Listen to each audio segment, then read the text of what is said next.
MDH kitchen king కనుక kitchen లో ఉంటే మనమే ఏదైనా తయారు చేయొచ్చు. బెంగన్ భర్త, ఆలు గోబీ, భిండి మసాలా, ఇంకా మరెన్నో.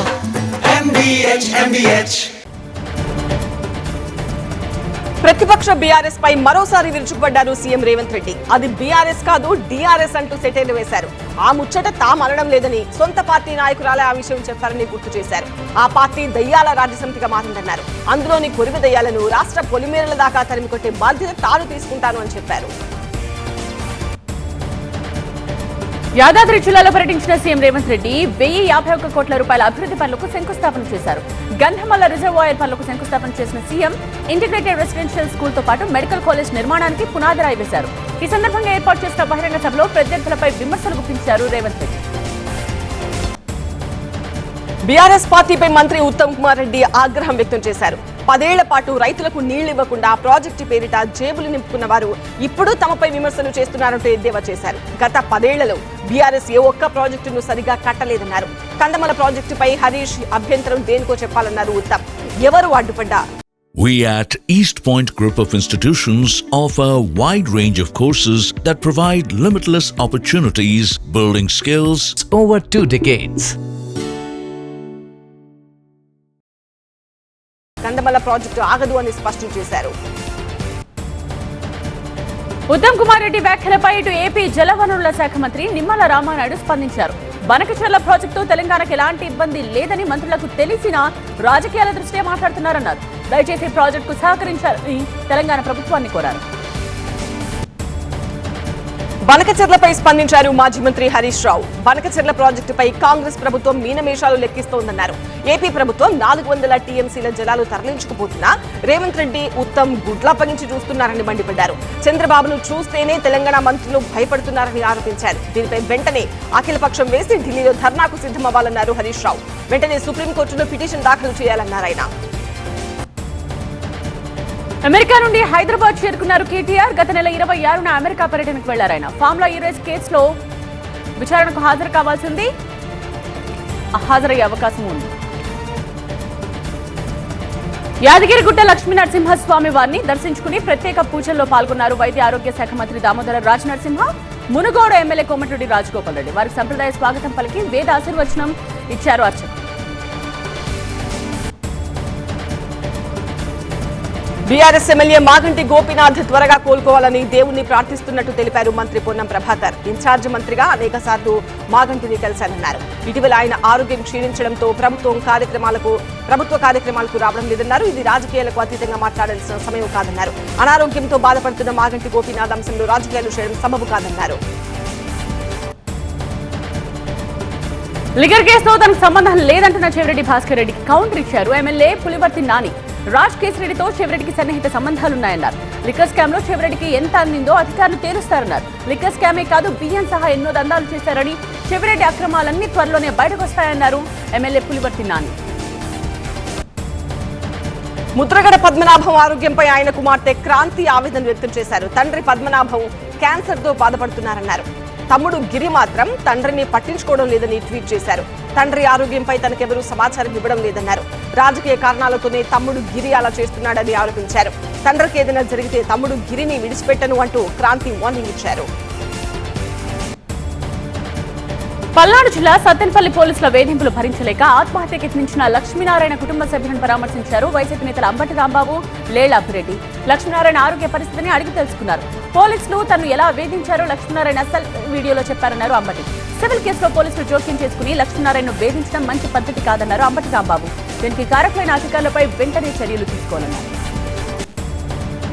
ఈటెల రాజేందర్ చేసిన వ్యాఖ్యలపై మాజీ ఎమ్మెల్యే జగ్గారెడ్డి స్పందించారు.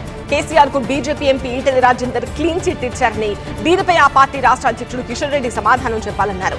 ఈటెల రాజేందర్ వ్యాఖ్యలే బీజేపీ స్టాండా అని ప్రశ్నించారు. దీనిపై కిషన్ రెడ్డి క్లారిటీ ఇవ్వాలని, బీజేపీ నేతలు ప్రజలను కన్ఫ్యూజ్ చేస్తున్నారన్నారు. కిషన్ రెడ్డి స్పందించకపోతే బీజేపీ విధానం, ఈటెల స్టాండ్ ఒకటే అనుకోవాల్సి ఉంటుందని జగ్గారెడ్డి అన్నారు. కృత్రిమ మేధలో యువతకు నైపుణ్య శిక్షణ సహా ఏఐ యూనివర్సిటీ ఏర్పాటుకు సహకరించేలా ఏఐ కంప్యూటింగ్ సంస్థ ఎన్విడియాతో ఏపీ ప్రభుత్వం ఒప్పందం కుదుర్చుకుంది. ఈ మేరకు మంత్రి నారా లోకేష్ సమక్షంలో ఉన్నత విద్యా అధికారులు, ఎన్విడియా ప్రతినిధులు అవగాహన ఒప్పందం చేసుకున్నారు. ఈ ఒప్పందం ద్వారా 10,000 మంది విద్యార్థులకు ఏఐలో నైపుణ్య శిక్షణ అందించనున్నారు. దీంతో పాటు 500 AI ఆధారిత స్టార్టప్ల అభివృద్ధికి మద్దతివ్వనున్నారు.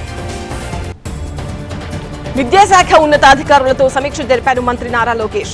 విద్యా ప్రమాణాల మెరుగుకు ఇకపై ఏటా డిఎస్సి నిర్వహించి ఉపాధ్యాయ పోస్టులు భర్తీ చేస్తామని వెల్లడించారు.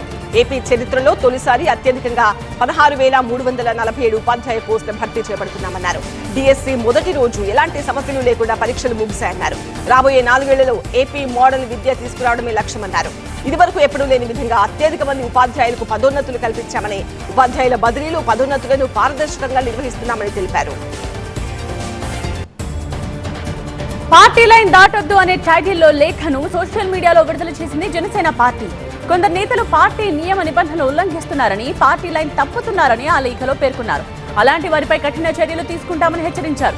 పార్టీ అధ్యక్షుడు పవన్ కళ్యాణ్ సభల్లో సమావేశాల్లో తెలియజేస్తున్న విధానాలను అనుసరించాలని పేర్కొన్నారు. రైస్ మిల్లుల సమస్యలను కేంద్ర రాష్ట్ర ప్రభుత్వాలు వెంటనే పరిష్కరించాలని FCI Telangana consultative committee chairman DK Arunan కోరారు. పెద్దపల్లి జిల్లా సుల్తానాబాద్ రైస్ మిల్లర్లు పాత బకాయిలు విడుదల చేయకపోతే వచ్చే 2 ఏళ్లలో రైస్ మిల్లులు లేకుండా పోతాయని ఆందోళన వ్యక్తం చేశారు.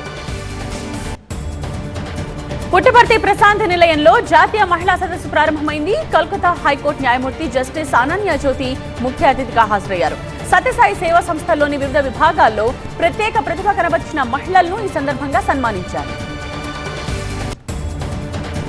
పెద్దపల్లి జిల్లా కనుకులలో 5 ఏళ్లకు ఒకసారి జరిగే పెద్దమ్మ తల్లి ఉత్సవాలు అంగరంగ వైభవంగా జరిగాయి. ఈ సందర్భంగా మహిళలు బోనాలు నెత్తిన పెట్టుకుని ఊరేగించారు.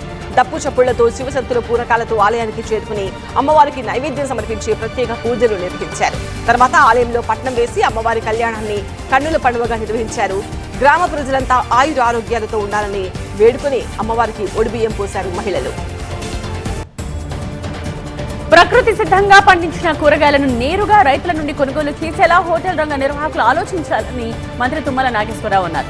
మేడ్చల్ జిల్లా చింతల్లో లెమన్ రిచ్ హోటల్స్ 3వ శాఖను ఆయన ప్రారంభించాక మాట్లాడారు. కుత్బులాపూర్ మాజీ ఎమ్మెల్యే కూన శ్రీశైలం గౌడ్, కూకట్పల్లి కాంగ్రెస్ ఇన్ఛార్జ్ బండి రమేష్, ఏసీపీ హనుమంతరావు పాల్గొన్నారు. రుచి, శుభ్రత, నాణ్యమైన ఆహారాన్ని వినియోగదారులకు అందించాలని ప్రముఖులు సూచించారు.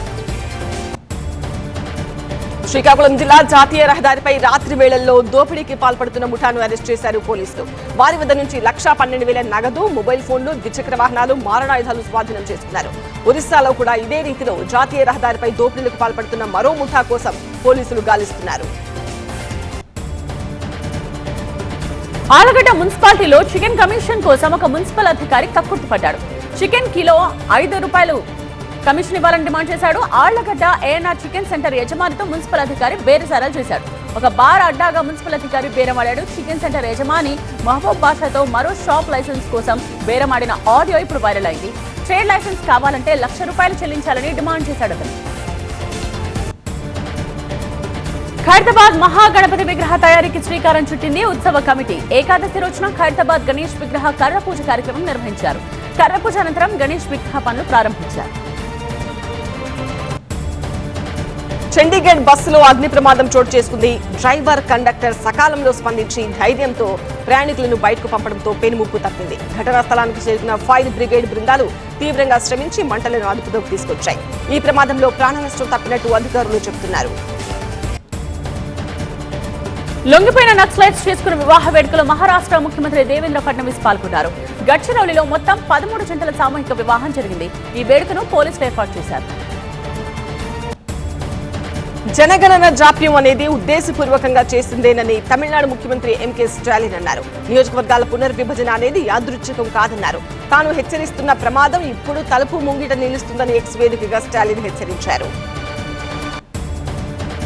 కాల్పుల విరమణ కొనసాగుతూ ఉండడంతో కాశ్మీర్ సరిహద్దులోని రాజౌరిలో రైతులు తిరిగి తమ సేంద్రియ సాగు పనులు ప్రారంభించారు.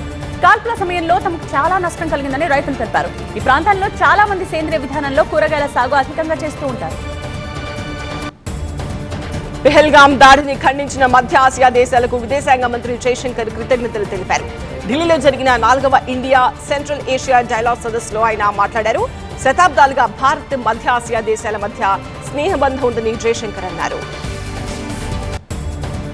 వక్ఫ్ ఆస్తులకు సంబంధించి కొత్త అధ్యాయం మొదలైందని కేంద్ర మైనారిటీ వ్యవహారాల శాఖ మంత్రి కిరణ్ రిజిజు తెలిపారు. వక్ఫ్ ఆస్తుల నమోదు, పర్యవేక్షణకు సంబంధించి కేంద్రీకృత డిజిటల్ వేదిక ఉమ్మీద్ను ఆయన ప్రారంభించారు.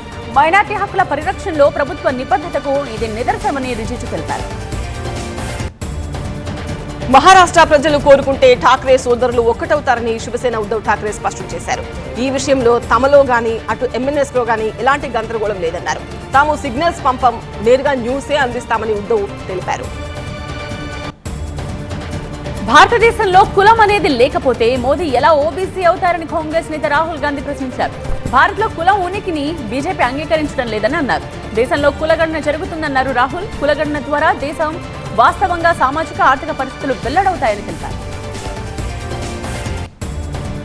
బెంగళూరు చిన్నస్వామి స్టేడియం తొక్కిస్లాట ఘటనలో ఆర్సీబీ ఈవెంట్ సంస్థ DNA ఎంటర్టైన్మెంట్స్ ప్రైవేట్ లిమిటెడ్ కు చెందిన 4 అధికారులను పోలీసులు అదుపులోకి తీసుకున్నారు. వీరిలో కొందరిని ఎయిర్పోర్టులో అదుపులోకి తీసుకుని తరలించినట్టుగా తెలుస్తోంది. చిన్నస్వామి స్టేడియం తొక్కిసలాటకు బాధ్యత వహిస్తూ Karnataka CM Siddaramaiah, deputy CM DK Shivakumar రాజీనామా చేయాలని డిమాండ్ చేస్తూ హుబ్లీలో బీజేపీ శ్రేణులు నిరసన ప్రదర్శన నిర్వహించారు. సీఎం, డిప్యూటీ సీఎంకు వ్యతిరేకంగా నినాదాలు చేస్తూ వారి ఫోటోస్ తగలబెట్టారు. అఖిలక్కినేని జైనా బ్రవ్జీ పెళ్లి నిన్న ఘనంగా జరిగింది. ఈ వేడుకకు కేవలం ఇరు కుటుంబాల సభ్యులతో పాటు చాలా తక్కువ మంది ఆహ్వానితులు మాత్రమే హాజరయ్యారు. రేపు గ్రాండ్ గా రిసెప్షన్ ఏర్పాటు చేయనున్నారు నాగార్జున. తాజాగా పెళ్లి ఫోటోస్ విడుదల చేశారు నాగార్జున, అక్కినేని. గీతా సింగ్, కార్తీక్, కాశీ మదన్ తదితరులు ప్రధాన పాత్రలు పోషిస్తున్న సినిమా బ్యాచులర్స్ ప్రేమ కథలు. ఈ సినిమా తాజాగా పూజా కార్యక్రమాలతో మొదలైంది. ఈ కార్యక్రమానికి దర్శకులు వి సముద్ర హాజరై కెమెరా స్విచ్ ఆన్ చేయగా దర్శకుల సంఘం అధ్యక్షుడు వీరశంకర్ క్లాప్ ఇచ్చారు. MDH కిచెన్ కింగ్ కనుక కిచెన్ లో ఉంటే మనం ఏదైనా తయారు చేయొచ్చు. బెంగన్ భర్త, ఆలు గోబీ, భిండి మసాలా, ఇంకా మరెన్నో.